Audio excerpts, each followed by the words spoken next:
tinan Ministério Juventude e Desporto, Arte e Cultura continua serviço hamutuk Korea International Cooperation Agency halautan recrutamento academia juvenil tinan rihun rua nulu resen lima hamutuk nain atus lima sanulu anti salo prática treinamentu ia fulan abril tinang ne além de durante halo registração ba kandidatu hamutuk atus lima sanulu maka submete documentos no passa ia seleção documento hamutuk kandidatu atus lima sanulu composto husi mane rihun tolu lima nulu feto atus sidane nulu.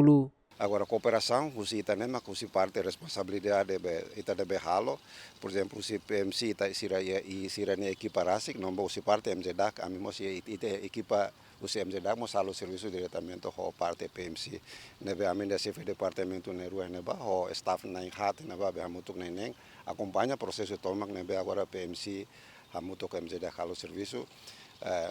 Depois ida fali maka contrato bateria los né responsável se parte do ministério né também uma cooperação de serviço ida nem maka cooperação ida nem maka serviço né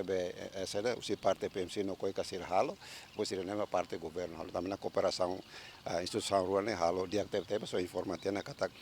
em kata que a reabertura do processo de treinamento foi né se halo contato dia 8 de abril no nosso início de 28 de abril ita ver lá o dia. Due to Thanks to their assist, this year we have gathered around more than 1,500 candidates. However, among them, we're going to select 510 participants, successful candidate in total, 364 boys and 154 girls. We have very obvious and nice and clear criteria, which is first come, first serve. This is very general and core principle. And secondly, we will give it only priority to the student who graduate. Processo recrutamento ba academia juvenil ne halau karatinan envolve husi fetonomane David Gonçalves, GMN.